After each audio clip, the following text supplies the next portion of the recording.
என்னம்மாச்சு இப்படி உக்காந்துன்னுக்குறீங்க? லஞ்சு செய்யலையா? லஞ்சு செய்யறதுக்கு தான் யோசனை பண்ணிகிட்டு இருக்கேன். என்ன பண்ணுறதுனே தெரிய மாட்டேங்குது. தினம் என்ன பண்ணுறது? தினம் ஒரு வகையாக செய்யணும். நான் இது சாப்பிட மாட்டேன் அது சாப்பிட மாட்டேன்றீங்க. நான் என்ன செய்யறதுன்னு யோசனை பண்ணிகிட்டு இருக்கேன். தக்காளி சாதம் செய்யலாமா? கோவக்காய் பொரியல் சைடிஷ். ஓகேவா? ஓகே ஓகே, அதை ரெடி பண்ணலாமா? வாங்க வீடியோக்குள்ளே போகலாம். நான் வெங்காயம்லாம் கட் பண்ணி வச்சுருக்கேன், பார்க்கலாமா? தக்காளி சாதத்துக்கு செய்யறதுக்கு 5 வெங்காயம் கட் பண்ணியிருக்கேன். கோவக்காய் சைடிஷ்க்கு கோவக்காய் ஒரு 1/4 கிலோ கோவக்காய் கட் பண்ணி வச்சுருக்கேன். 5 தக்காளி கட் பண்ணியிருக்கேன். கொத்தமல்லி கருவேப்பிலலாம் வச்சுருக்கேன். ஒரு இந்த மாதிரி துண்டு இஞ்சி துண்டு ஒரு 3 துண்டு, ஒரு 15 பல் உரித்து வச்சுருக்கேன். இதுதான் ரெடி பண்ண போகிறேன். ஓகேவா? ஸ்டார்ட் பண்ணலாமா? ஓகே, இப்போ அடுப்பத்தை வைக்கலாம். இங்கே கோவக்காய் பொரியல் பண்ணுறதுக்கு இங்கே ஸ்டார்ட் பண்ணிடலாம். இங்கேயும் பற்ற வச்சிடலாம். ஓகேவா? இப்போது சட்டி காயட்டும். கொஞ்சம் தண்ணியாக இருக்குது, தண்ணியை ஊற்றிடலாம். சட்டி காயட்டும், இதுவும் காயட்டும். இப்போ எண்ணெய் ஊற்றலாம்.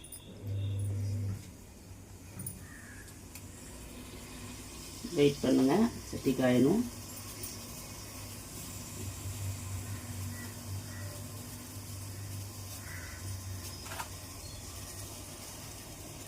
எண்ணெய் ஊற்றுறேன். ஒரு சின்ன 2 குழி கரண்டி எண்ணெய் ஊற்றிக்கலாம். ஊற்றிக்கிட்டு கடுகு,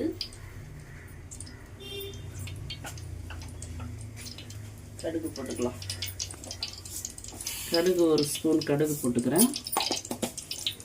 உளுத்தம்பருப்பு கொஞ்சம், ஒரு 1/2 ஸ்பூன் உளுத்தம்பருப்பு. சோம்பு ஒரு ஸ்பூன்,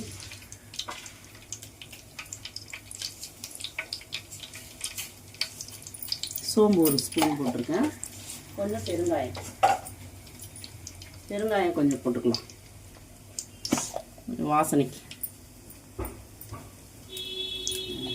கொஞ்சம் நல்லா சவுக்க வந்துச்சுன்னா இங்கே அதுக்குள்ளே எண்ணெய் சட்டி காஞ்சிடுச்சு. எண்ணெய் ஊற்றலாம். இதுக்கு கோவக்காய் பொரியல் பண்ணுறதுக்கு சும்மா ஒரு குழி கரண்டி ஊற்றினா போதும், சின்னதாக. அவ்வளோதான். நான் எதுவும் கடுகுலாம் போட போகிறதில்ல, அப்படியே ஃப்ரை பண்ண போகிறேன்.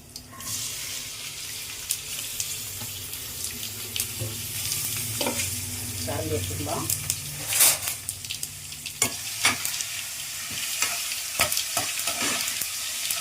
லைட்டாக எண்ணெயிலே வதக்கிட்டு அதுக்கப்புறம் நம்ம மிளகாத்தூள் உப்புலாம் போட்டுக்கலாம்.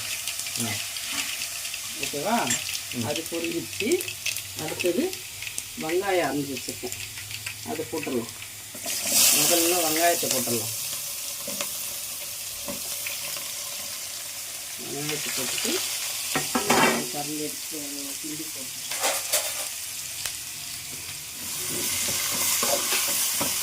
லைட்டாக வதங்கினா போதும்.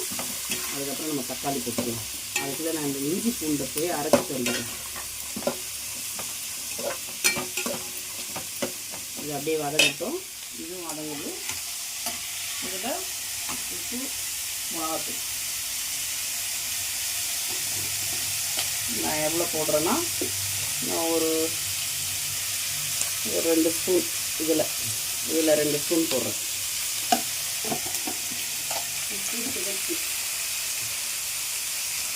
உப்பு போட்டுடுறேன்.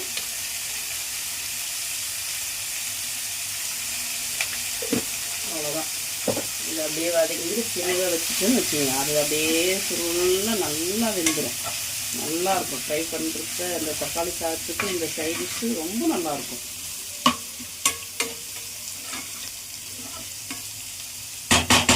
அப்படியே சிம்மில் வச்சுட்டுன்னு வச்சுக்கோங்க. அது அவ்வளோதான். அது அப்படியே வெந்துட்டுருக்கோம்.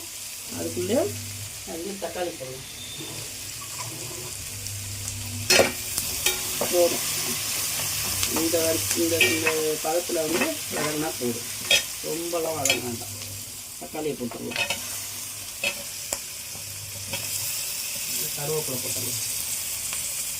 லாஸ்ட்டில் கொத்தமல்லி போட்டுருவோம். வதங்கிறதுக்காக கொஞ்சம் உப்பு போட்டுக்கலாம்.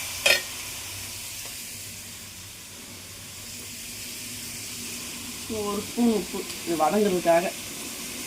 அதுக்கப்புறம் போட்டுக்கலாம், தேவைப்பட்டால் போட்டுக்கலாம். இது அப்படியே வதங்கட்டும்.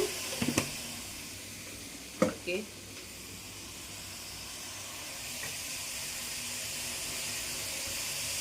தக்காளி இது வதங்குது. இந்த இஞ்சி பூண்டு இதை போட்டணும், அப்படியே அரைச்சதை அப்படியே போட்டுக்கலாம்.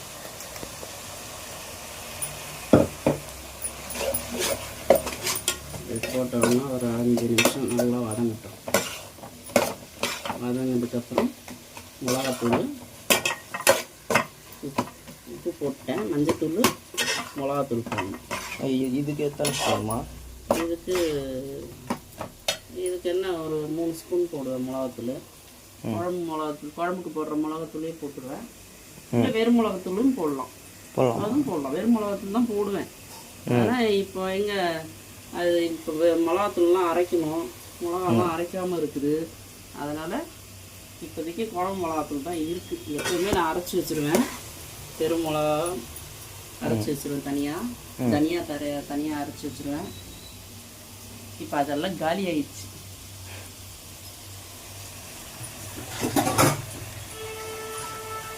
இந்த பக்கம் பாருங்க, அப்படியே சுருளாக வெந்துட்டுருக்கு பாருங்க. அப்படியே சிம்லேயே வச்சிங்கன்னா சூப்பராக இந்த மாதிரி ஆகிடும்.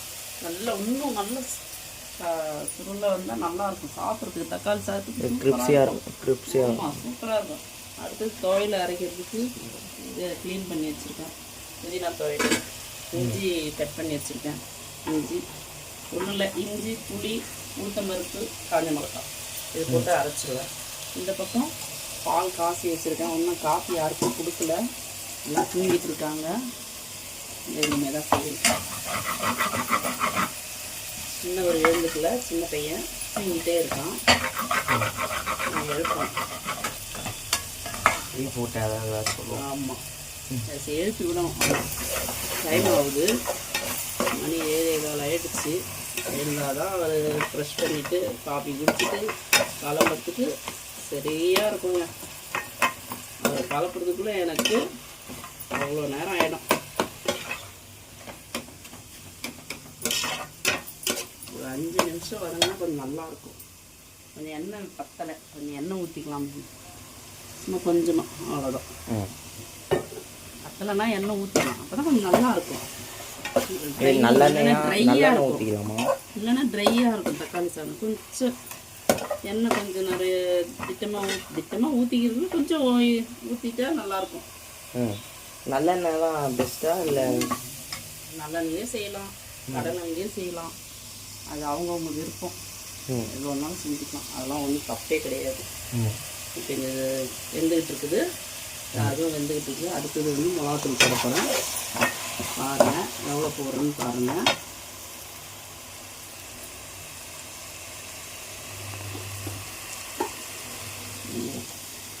ஒன்று, 2, 3 ஸ்பூன் போட்டுக்கோங்க.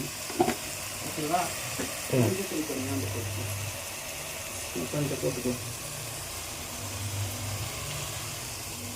சும்மா ஒரு 1/2 ஸ்பூன், இந்த ஸ்பூனில் 1/2 ஸ்பூன் போட்டிருக்கேன். அவ்வளோதான். அப்படியே கொஞ்சம் கலவிட்டு வதங்கட்டும். அப்படியே தக்காளி இதில் வதங்கிடுச்சுன்னா தண்ணி வைக்கிறேன். இந்த டம்ளரில் 2 கிளாஸ் அரிசி எடுத்துருக்கேன். இந்த 2 டம்ளர்லன்னா 4 டம்ளர் கணக்கு. எக்ஸ்ட்ரா ஒரு 1.5 டம்ளர் தண்ணி ஊற்றுவேன். ஏன்னா புழுங்கல் அரிசி தான் செய்கிறேன் நான், அதனால் நான் வந்து 1.5 டம்ளர் எக்ஸ்ட்ரா தண்ணி ஊற்றுவேன். இப்போ ஆழாக்கா போடணுன்னா எவ்வளோ? ஆழாக்கெல்லாம் அதுக்கு அளவு எடுத்துக்கணும். 1 போட்டால் 2, 1க்கு 2. இப்போ நான் தண்ணி ஊற்ற போகிறேன், பாருங்கள்.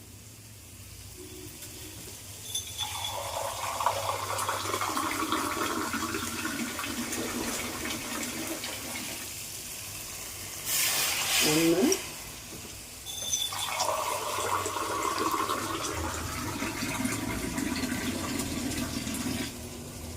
2,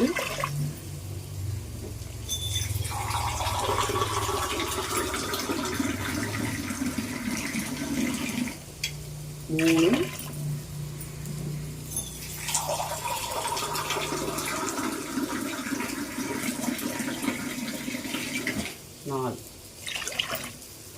1.5 டம்ளர் எக்ஸ்ட்ரா ஊற்றணும். ம். இது வந்து அந்த சாதம் அளவுக்கு எல்லாத்துக்கும் ஏற்ற மாதிரி போடணும். ஆமாம், ஏன்னா வேகாது அப்போ. ம். இது குக்கரில் இப்போ பிரியாணி அரிசினா 1க்கு 2 ஊற்றுவாங்க தண்ணி. 1 கிளாஸ் அரிசிக்கு 2 கிளாஸ் தண்ணி போதும் அதுக்கு. இது வந்து புழுங்கல் அரிசி 1 கிளாஸ் ஊற்றிருக்கேன்னா இப்போ 1/2 கிளாஸ். அவ்வளோதான், 1/2 கிளாஸ் தண்ணி ஊற்றியாச்சு. அப்படியே கொதிக்க வேண்டியது தான். கொதிச்ச உடனே அரிசி போடணும். காரம் பத்தலைன்னா கூட நீங்கள் போடலாம் எக்ஸ்ட்ரா. சில பேர் நிறைய காரம் சாப்பிடுவாங்க, சில பேர் காரம் கம்மியாக சாப்பிடுவாங்க, உப்பு கம்மியாக சாப்பிடுவாங்க. அதுக்கேற்ற மாதிரி நம்ம போட்டுக்கலாம். அரிசி போடணும். கொதிக்குது, அதை சிம்மில் வச்சுட்டு நல்லா 1 மணி நேரம் ஊற வச்சா இப்போ அந்த அரிசியை போடணும். நல்லா தண்ணி இல்லாமல் போடணும். அளவுக்கு ஏற்ற மாதிரி டைம் எடுத்துக்குமா அரிசி ஊறத்துக்கு?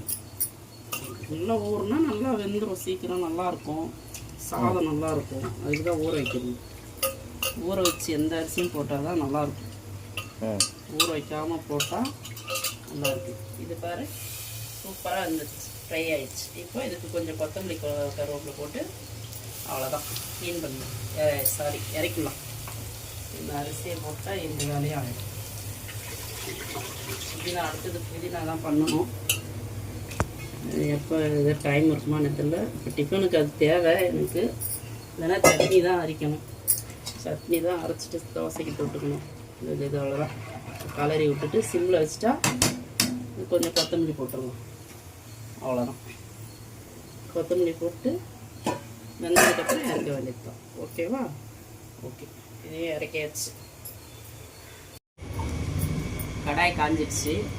துவையலுக்கு இப்போ வதக்க போகிறேன். துவையலுக்கு செய்யறதுக்கு எண்ணெய் ஊற்றிட்டேன். ஒரு குழி கரண்டி நல்லெண்ணெய் ஊற்றிட்டேன் செய்ய போகிறேன். நீங்கள் வாங்க. அவ்வளோதான், ஒன்றும் இல்லை. ஒரு புதினா கட்டு, கொஞ்சம் கொத்தமல்லி கருவேப்பிலை எடுத்துருக்கேன். அதுக்கு இவ்வளோ தேவையான உளுந்து. அடுத்தது காஞ்ச மிளகாய்.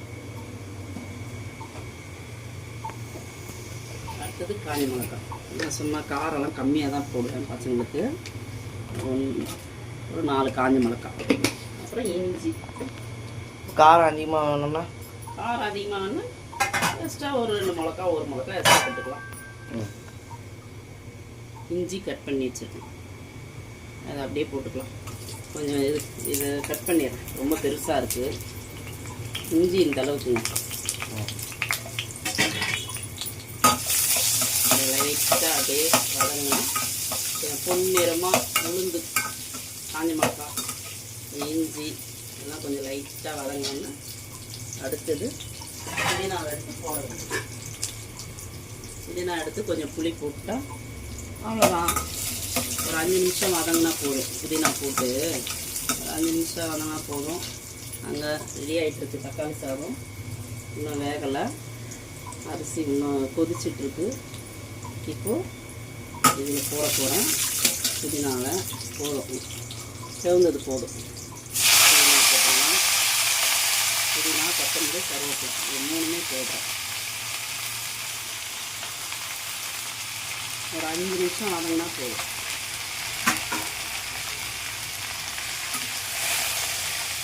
எங்கள் வீட்டு சின்ன சமையலுங்க, ரொம்ப பெருசெல்லாம் இல்லை.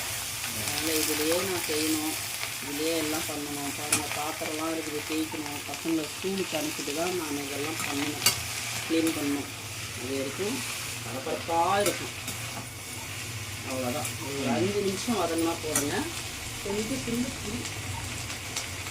புளி ஒரே ஒரு சின்ன துண்டு, அவ்வளோதான். ஒரு சின்ன துண்டு, அவ்வளோதான். ரொம்பலாம் போடலை, புளிப்பாக இருக்கணும். லைட்டாக உப்பு லைட்டாக போட்டுக்கலாம். இப்பயே போட்டுக்கலாம், அப்புறம் மறந்துடும். உப்பு வந்து அதுக்கேற்ற மாதிரி உப்பு, அளவுக்கு ஏற்ற மாதிரி. ஆமாம், வேணும்னா போட்டுக்கலாம், பத்தலைன்னா வேணும்னா போட்டுக்கலாம். அவ்வளோதான். இது ஒரு 5 நிமிஷம் வதங்கினா போதும். ஆற வச்சு அரைச்சிடலாம். அவ்வளோதான்.